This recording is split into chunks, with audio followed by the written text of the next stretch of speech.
बड़ी संख्या में इस कार्यक्रम में आए हुए हैं। मैं सबका स्वागत करता हूं। कल से हम लोग घूम रहे हैं। कल भी हम लोग थे किशनगंज में और अररिया में, और आज पूर्णिया का कार्यक्रम करके और ये कटिहार के कार्यक्रम में आए हैं।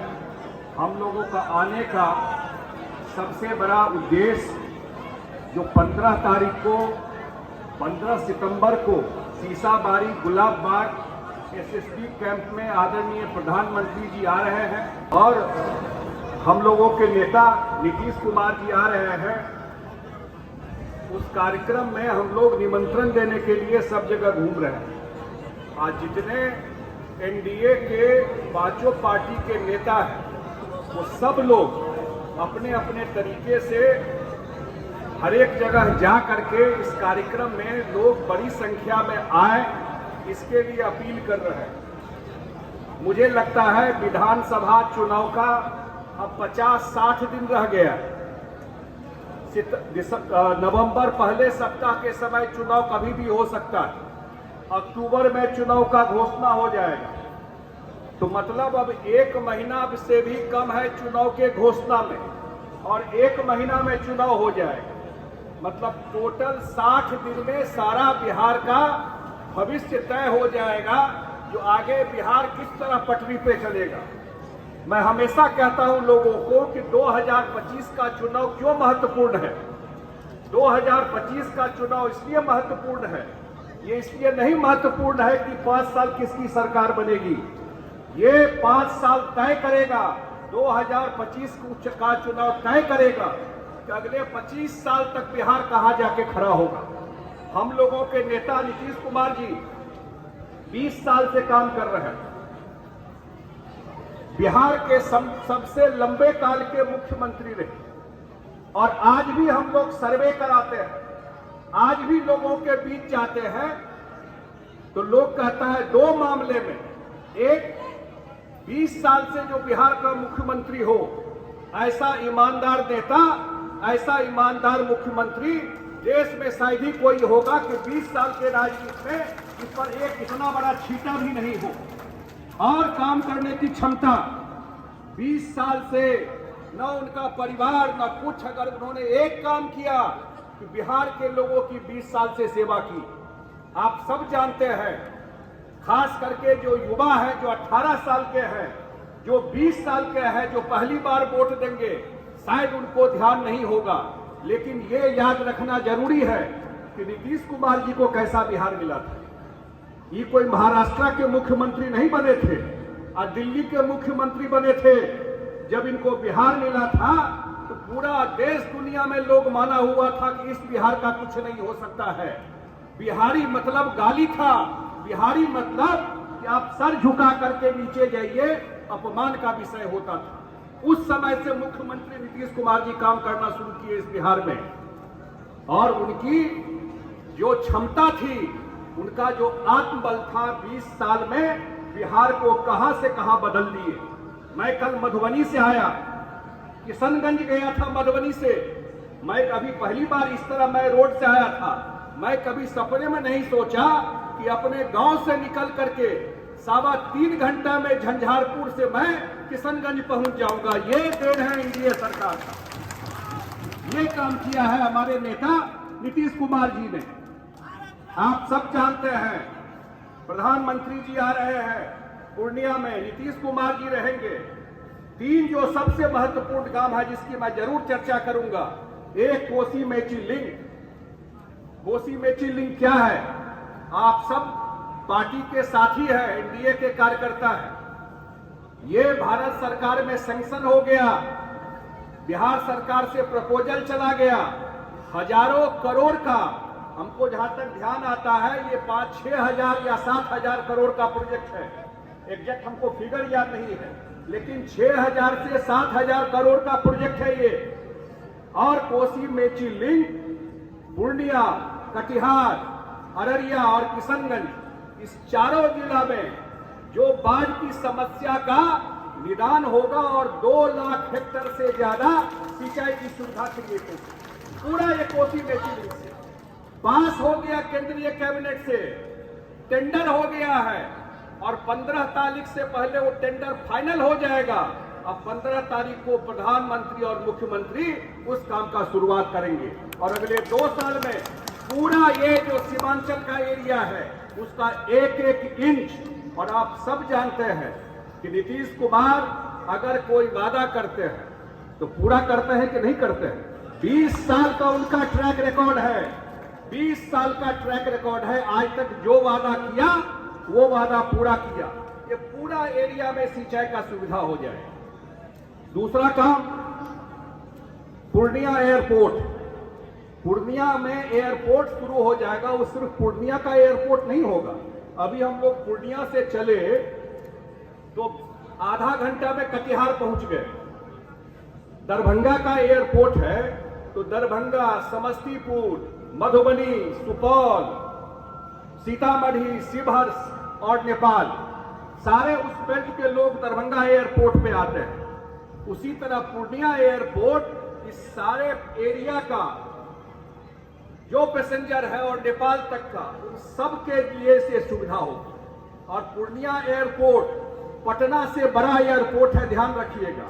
पटना में बड़ा जहाज उतरने में दिक्कत है, लेकिन दुनिया का सबसे बड़ा जहाज भी पूर्णिया एयरपोर्ट पे उतर सकता है, इतना बड़ा रनवे है वहां पर। ये सिर्फ देश नहीं, अंतर्राष्ट्रीय प्लेन भी। और ये सब सपना क्यों पूरा हो रहा है?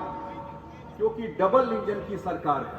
ये सपना पूरा क्यों हो रहा है कि केंद्र में नरेंद्र मोदी जी हैं और बिहार में नीतीश कुमार जी हैं। बहुत दिन के बाद बिहार के लोगों को ये मौका मिला, बहुत दिन के बाद बिहार के लोगों को ये मौका मिला कि केंद्र में भी अपनी सरकार और बिहार में भी अपनी सरकार, उसका फायदा आज बिहार को मिल रहा है। 2024 के बजट को देखिए और 2025 के बजट को देखिए। 2025 के बजट को देख करके लोग बोल रहे थे, जो केंद्र में कांग्रेस के लोग हैं वो कह रहे थे कि लगता है ये केंद्र का बजट नहीं है, ये बिहार का बजट है। कर कम से कम 70,000 करोड़ बिहार को एडिशनल पैसा केंद्र ने दिया है। मखाना बोर्ड दिया। अब मैं तो देखता हूं कि मखाना में, कटिहार में कितना बड़ा काम होता है, कितने लोग मखाना से कटिहार में जुड़े हुए हैं। हमारे एरिया से भी, मधुबनी, दरभंगा से लोग कटिहार में आते हैं मखाना में काम करने के लिए। बहुत लोग हमको मिलते हैं। इतना बड़ा सेंटर है मखाना का कटिहार। और ये बोर्ड बनेगा तो क्या होगा? बिहार में एक भी बोर्ड नहीं था केंद्र का। जैसे कॉफी बोर्ड केरल में है, टी बोर्ड है असम में, रबड़ बोर्ड है केरल में, उसी तरह मखाना का बोर्ड बनाया गया। और भारत सरकार ने जो बोर्ड बनाया है इसलिए कि दुनिया भर में मखाना भेजा जाए, उसका पैकेजिंग होगा, उसका इंडस्ट्री लगेगा। और अब तो मैं देखता हूं, मुझे आश्चर्य लगा कि पहले लोग नहीं इतना समझते थे देश में कि मखाना मिथिला और कोसी में होता है, सीमांचल में होता है। जब से ये मखाना बोर्ड का चर्चा शुरू हुआ, अब लोग भी समझने लगे कि ये मखाना, ये मिथिला, कोसी और कटिहार, पूर्णिया के एरिया, पूरा देश को समझ में आ गया।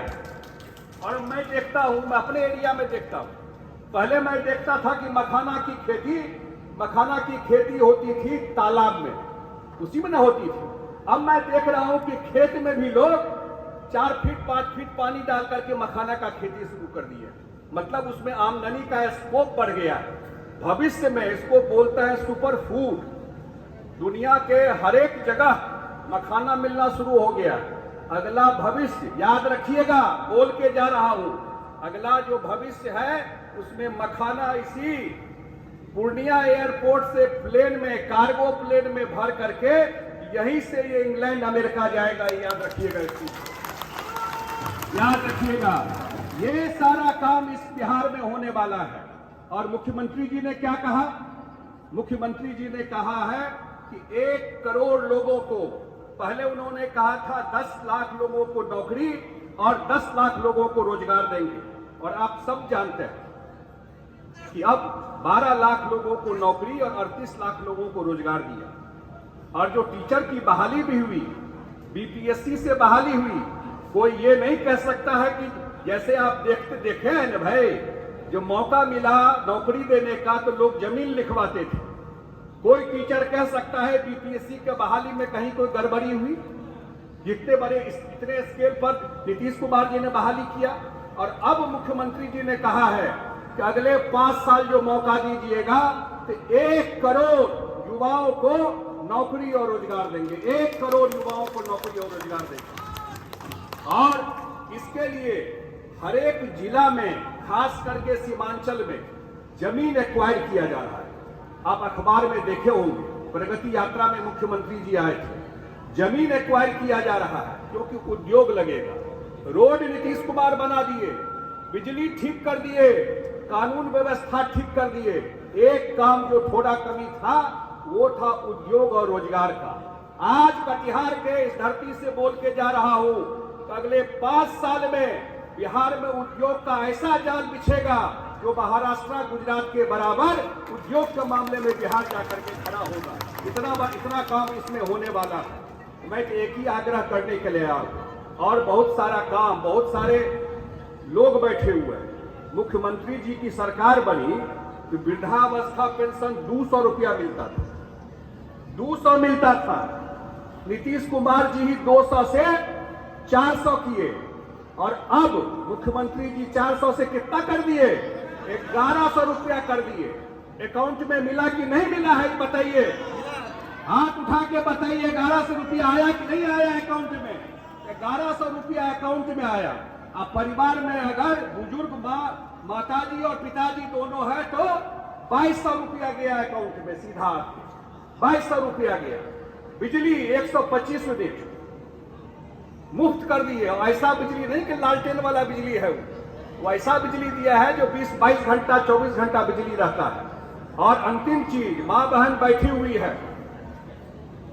मुख्यमंत्री जी ने कहा कि 10,000 रुपया रोजगार के लिए सिर्फ पुरुष नहीं कमाएगा, मां बहन बैठी है, परिवार की महिलाएं भी रोजगार करेंगी, उनको हम लोग सहयोग करेंगे। 10,000 रुपया हर एक परिवार की महिलाओं को।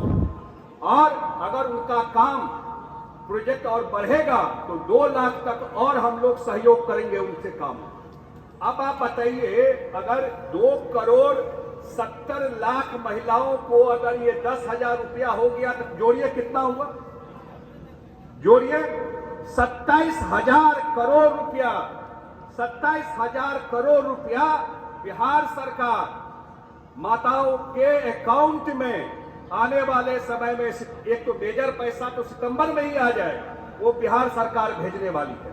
इतना पैसा जब ग्रामीण क्षेत्र के इकोनॉमी में जाएगा तो कितना बड़ा बदलाव होगा, ये खुद सोचिएगा। 27,000 करोड़ रुपया जाने वाला है। इसलिए मैं तो एक ही आग्रह करने के लिए आप लोगों से आया हूं कि 15 तारीख का जो कार्यक्रम है, बहुत सौगात लेकर के आ रहे हैं प्रधानमंत्री जी और नीतीश कुमार जी।